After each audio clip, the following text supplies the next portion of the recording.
नमस्कार दोस्तों, आज हम एक बहुत ही शानदार टॉपिक पे डिस्कशन करेंगे। पिछले कुछ वीडियोस में हम आईपीओ को लेकर चर्चा कर रहे थे। आज भी हम आईपीओ पे ही चर्चा करेंगे, पर मेन बोर्ड आईपीओ पे नहीं बल्कि एसएमई आईपीओ पर।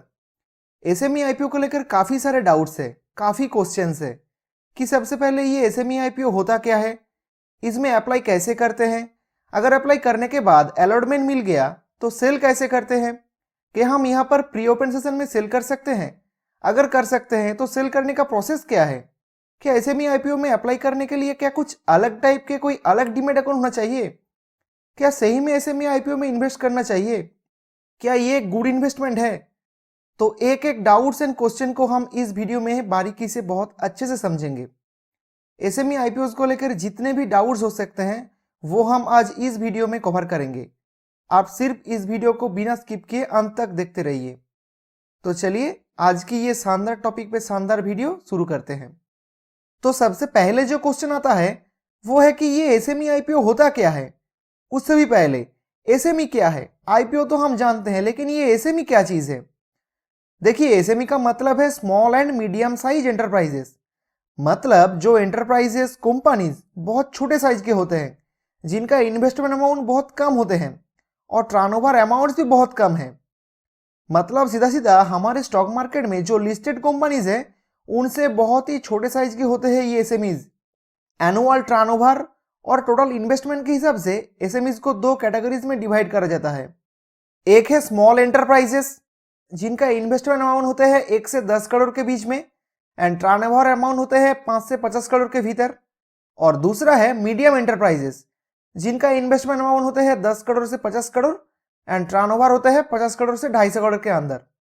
अब इन एसएमईज जब अपने शेयर्स को पब्लिक में सेल करके लिस्टेड होने आते हैं, उस प्रोसेस को कहा जाता है एसएमई आईपीओ। फिर एक बड़ा क्वेश्चन आते हैं, क्या कोई भी small and medium size companies market में आईपीओ ला सकते हैं? क्या एसएमईज को आईपीओ लाने की कोई क्राइटेरिया भी है? इस क्वेश्चन का आंसर है हाँ है। सब एसएमईज मार्केट में आईपीओ नहीं ला सकते।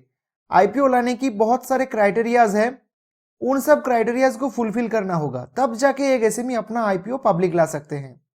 पहले तो वो एक प्राइवेट लिमिटेड एंटिटी होना चाहिए। कंपनी का फेस वैल्यू इशू लाने से पहले मिनिमम 1 करोड़ और लेस देन 25 करोड़ होना चाहिए। इससे ज्यादा होगा तो तब वो एसएमई आईपीओ नहीं, मेन बोर्ड आईपीओ होगा। कंपनी का नेट वर्थ कम से कम 1 करोड़ तो होना ही चाहिए। फिर the SME must be paid up capital of रेस 3 करोड़ और मोर एंड वो कैपिटल कंपनी के सारे tangible assets and overall net worth का वैल्यू होना चाहिए। कंपनी के फाइनेंशियल स्टेटमेंट पिछले 3 फाइनेंशियल ईयर्स में एटलीस्ट 2 साल प्रॉफिटेबल होना आवश्यक है। पूरे देश भर में किसी भी कोर्ट में कंपनी के ऊपर वाइंडिंग अप पिटीशन फाइल नहीं होना चाहिए। मतलब कंपनी को बंद करने के लिए कोई याचिका फाइल नहीं होना चाहिए। कंपनी के प्रोमोटर ग्रुप में प्रोमोटर्स आईपीओ एप्लीकेशन लाने से कम 1 साल पहले तक कांस्टेंट रहना चाहिए। कंपनी के पास एक वेबसाइट होना चाहिए जिससे इन्वेस्टर्स कंपनी के बारे में इंफॉर्मेशन गैदर कर सके और डिसाइड कर सके कि इस कंपनी में इन्वेस्ट करना चाहिए कि नहीं चाहिए। फिर अब एक क्वेश्चन आता है कि जब एसएमई आईपीओ एक स्पेशल टाइप के आईपीओ है तो क्या ये हमारे नॉर्मल जो स्टॉक एक्सचेंजेस हैं वहां ट्रेड होते हैं या फिर इनके लिए कोई दूसरा स्पेशल स्टॉक एक्सचेंज है? जी हाँ, एसएमई आईपीओ स्पेशल अलग एक्सचेंजेस में लिस्ट होते हैं। 2012 में बीएससी एंड एनएससी दोनों स्पेशली एसएमई आईपीओ के लिए 2 स्पेशल एक्सचेंज ओपन किए। एक है बीएससी एसएमई एंड दूसरा है एनएससी इमर्ज। यहाँ पे एक बात कहना जरूरी है कि जो कंपनीज एसएमई एक्सचेंजेस में लिस्ट होते हैं बाद में उनको मेन बोर्ड में माइग्रेट कर दिया जाता है, अगर वो मेन बोर्ड में जाने की रिक्वायरमेंट्स को फुलफिल करे तो। ऐसे पहले बहुत एसएमई कंपनीज थे और अभी भी है जिनको बाद में मेन बोर्ड में अपग्रेड कर दिया गया। तो यहां तक दोस्तों हमने एसएमई और एसएमई आईपीओ के बारे में बहुत कुछ जान चुके हैं। अब एक टेबल के जरिए हम main board IPO and SME IPO के बीच में क्या अंतर है वो देखते हैं। पहला अंतर है कि मेन बोर्ड आईपीओ में post issue paid up capital minimum 10 crore होना चाहिए, पर एसएमई आईपीओ के लिए वो 1 से 25 करोड़ के बीच में है। मेन बोर्ड आईपीओ में नंबर ऑफ एलोटीज एटलीस्ट मिनिमम 1000 होने चाहिए, एटलीस्ट मिनिमम 1000। एसएमई आईपीओ के लिए वो रिक्वायरमेंट सिर्फ 50 की है, ओनली 50। जो कंपनीज मेन बोर्ड में आईपीओ लाते हैं उनका सारा डॉक्यूमेंट्स डीआरएचपी आरएचपी सब कुछ वेरिफिकेशन एंड वैलिडेशन सेबी के द्वारा होते हैं। पर एसएमई आईपीओ में वही काम करते हैं स्टॉक एक्सचेंजेस, और इसीलिए ही यहाँ पे एक छोटा सा कंसर्न आ जाता है, मन में एक छोटा सा रिस्क आ जाता है कि एक में सारा देखरेख होता है सेबी के द्वारा और दूसरे में होता है स्टॉक एक्सचेंजेस के द्वारा। और एक बहुत बड़ा डिफरेंस है main board IPO and SME IPO के बीच में कि सारे मेन बोर्ड आईपीओ की एक एप्लीकेशन की साइज होता है 10,000 से 15,000 तक। 15,000 से तो 1 रुपए भी ज्यादा नहीं। लेकिन एसएमई आईपीओ में एक एप्लीकेशन का साइज मिनिमम 1 लाख तो होता ही है, बल्कि उससे ज्यादा ही होता है। मतलब मेन बोर्ड आईपीओ में मिनिमम इन्वेस्टमेंट अमाउंट होते हैं 15,000 रुपए, 15,000 रुपए के अंदर। पर एसएमई आईपीओ में मिनिमम इन्वेस्टमेंट अमाउंट है 1 लाख, बल्कि उससे ज्यादा।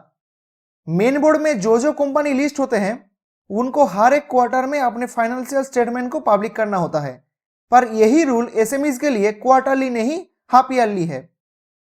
तो दोस्तों आई होप आपको यहां तक एसएमई आईपीओ को लेकर एक फंडामेंटल वाला आइडिया मिल रहा है, आपको समझ आ रहा है एसएमई और मेन बोर्ड के एक्चुअल फर्क को।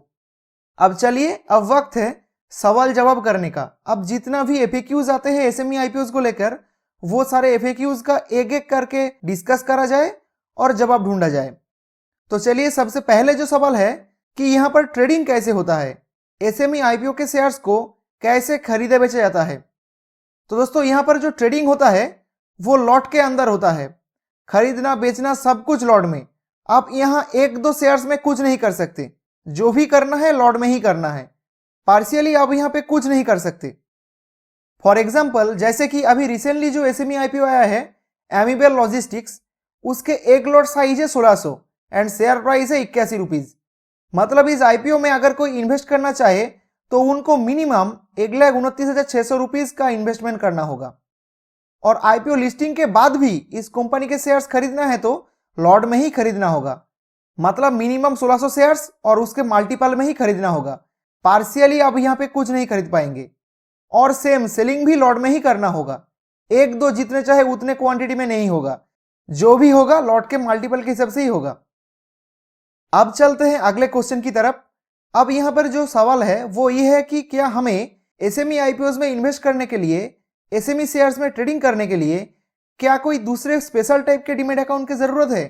क्या हमें अलग से कोई डीमैट अकाउंट ओपन करना पड़ेगा? तो दोस्तों इसका सीधा सीधा आंसर है नो, कोई अलग से स्पेशल डीमैट अकाउंट खोलना नहीं पड़ेगा। आपके पास जिस भी ब्रोकर के साथ डीमैट अकाउंट है, अगर वो ब्रोकर एसएमई में ट्रेडिंग अलाउ करते हैं तो फिर आप उस डीमैट से किसी भी एसएमई आईपीओ में आसानी से इन्वेस्ट एंड ट्रेडिंग कर पाएंगे। नेक्स्ट क्वेश्चन है, क्या हम रिटेलर्स एसएमई में अप्लाई कर सकते हैं? हाँ, इन्वेस्ट कर सकते हैं। Like main board IPO, SME IPO में भी रिटेल इन्वेस्टर्स के लिए एक पोर्शन रिजर्व रखा जाता है।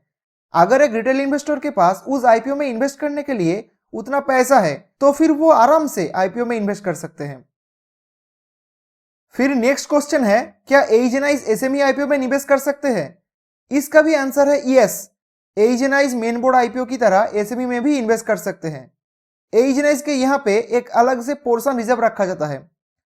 यहाँ एक बात कहना जरूरी है, एजनाई कैटेगरी से इन्वेस्ट करने के लिए मिनिमम 2 लाख से ज्यादा इन्वेस्ट करना होगा। उससे कम होगा तो फिर वो एजनाइज नहीं रिटेल कहलाएगा। अब दोस्तों एक नेक्स्ट बहुत ही इंपॉर्टेंट क्वेश्चन है कि हम तो जान गए कि रिटेलर्स, एजनाइज कौन किस में कितना इन्वेस्ट कर सकते हैं, लेकिन अब क्वेश्चन है कि इन्वेस्ट करेंगे कैसे? एसएमई आईपीओ में अप्लाई करने का प्रोसेस क्या है? इस क्वेश्चन का भी आंसर है। देखिए, मेन बोर्ड आईपीओ में जैसे इन्वेस्ट करा जाता है, यहाँ एसएमई आईपीओ में भी सेम तरीके हैं अप्लाई करने के। पहला है नेट बैंकिंग के जरिए, आप अपने नेट बैंकिंग के माध्यम से एसबा के थ्रू अप्लाई कर सकते हैं। दूसरा उपाय है यूपीआई के माध्यम से, पर यूपीआई के माध्यम से एसएमई में अप्लाई सिर्फ और सिर्फ जीरोधा करने दे रहा है। अगर आपके पास जीरोधा के अकाउंट है तो फिर आप सीधा सीधा यूपीआई से अप्लाई कर सकते हैं। अगर नहीं है तो डिस्क्रिप्शन में जीरोधा का लिंक दिया हुआ है, उससे क्लिक करके आप अपने लिए एक अकाउंट खोल लीजिए, फिर बिंदास एसएमई आईपीओ में अप्लाई कीजिए। चलिए नेक्स्ट क्वेश्चन की तरफ। देखिए, यहां तक हमने जान लिए एसएमई में अप्लाई कैसे करा जाता है, किससे करा जाता है। ओके, हमने सब कुछ देख लिया, अप्लाई भी कर दिया और हम बहुत लाकी हुए कि हमें अलॉटमेंट भी मिल गया। अब यहाँ एक क्वेश्चन आता है, अब अलॉटेड शेयर्स को बेचेंगे कैसे? यहाँ पे तो जब मैंने 1-2 जितने चाहे उतने शेयर्स बेच नहीं सकते, तो फिर एक्चुअली बेचना कैसा है? देखिए, आप अगर जानते हैं कि मेन बोर्ड आईपीओ में कैसे सेल किया जाता है तो आपके लिए एसएमई आईपीओ सेल करना कोई नई चीज नहीं है। जैसे मेन बोर्ड आईपीओ में सेल किया जाता है, एसएमई आईपीओ में भी सेम एक ही प्रोसेस है। और अगर आप न्यू है तो चलिए जानते हैं एसएमई आईपीओ सेल करने की दो आसान सी तरीके।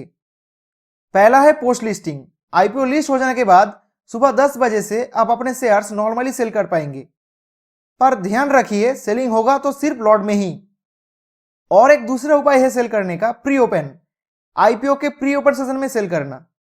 देखिए, जिस दिन आईपीओ लिस्ट होता है उस दिन एक स्पेशल सेशन चलता है सुबह 9 बजे से 9:45 तक। इस सेशन को आईपीओ प्री ओपन सेशन कहा जाता है। आप अपने आईपीओ शेयर्स इस सेशन में बड़े आराम से बेच पाएंगे। चलिए नेक्स्ट क्वेश्चन इसी से जुड़ा हुआ, प्री ओपन सेशन में कैसे शेयर सेल करें। देखिए, प्री ओपन सेशन में शेयर सेल करने के लिए आपको एक लिमिट ऑर्डर प्लेस करना होगा सेलिंग साइड में at the lower circuit price. ये चीज भूलना नहीं है कि limit order lower circuit price पे ही करना है, किसी और प्राइस पे नहीं। अगर आप चाहते हो कि आपका शेयर प्री ओपन सेशन में ही बिक जाए, बट प्री ओपन सेशन में शेयर सेल करने के लिए आपके पास जीरोधा के अकाउंट होना चाहिए, क्योंकि ये feature grow and angel one provide नहीं करते। मैं खुद इसके लिए जीरोधा यूज करता हूं। दोस्तों, आप देखते हैं नेक्स्ट क्वेश्चन। नेक्स्ट क्वेश्चन है, क्या हम एसएमई आईपीओ शेयर्स में इंट्राडे ट्रेडिंग कर सकते हैं? इस क्वेश्चन का सीधा सीधा आंसर है बिल्कुल ही नहीं। एसएमई में हम इंट्राडे तो क्या, हम बीटीएसटी शॉर्ट सेलिंग कुछ भी नहीं कर सकते। जो भी है वो सिर्फ और सिर्फ डिलीवरी में ही शेयर्स खरीदना और बेचना। नेक्स्ट एक इंपॉर्टेंट एफएक्यू है, क्या एसएमई आईपीओ सेफ है इन्वेस्टमेंट की पर्पज से? देखिए दोस्तों, एसएमई आईपीओ थोड़ा सा तो रिस्की है। पहले तो एसएमई आईपीओ में जिन सब कंपनीज आते हैं वो बहुत ही छोटे साइज के होते हैं, उनका ज्यादा कुछ अच्छा फंडामेंटल नहीं रहता। उसमें भी फिर आईपीओ की डॉक्यूमेंट्स, वैल्यूएशन, सारा कुछ देख रेख सेबी के बजाय स्टॉक एक्सचेंजेस के द्वारा होते हैं। इसमें भी एक रिस्की फैक्टर है। ये सब पॉइंट्स को देखते हुए ये तो एकदम फिक्स्ड है कि एसएमई आईपीओ थोड़ा नहीं कुछ ज्यादा ही रिस्की है। फिर इसमें लिक्विडिटी का भी प्रॉब्लम है। इससे ही जुड़ा हुआ एक अगला क्वेश्चन है, क्या एसएमई आईपीओ एक गुड इन्वेस्टमेंट है? क्या एसएमई आईपीओ में इन्वेस्ट करना एक अच्छा इन्वेस्टमेंट माना जाएगा? इस क्वेश्चन का सीधा सा कोई आंसर नहीं है। इन्वेस्ट करना चाहिए कि नहीं चाहिए वो पूरा डिपेंड करता है इन्वेस्टर के ऊपर, उनके रिस्क एपिटाइट के ऊपर। एसएमई आईपीओ में रिस्क तो है लेकिन फायदा भी उतना ही है। तो ये सब कुछ ध्यान में रखते हुए एक इन्वेस्टर को डिसीजन लेना है कि एसएमई आईपीओ लेना चाहिए कि नहीं। तो दोस्तों, इस एक वीडियो में ही हमने एसएमई आईपीओ रिलेटेड सब कुछ एक साथ जान लिए। शायद ही कोई क्वेश्चन छूट गया होगा।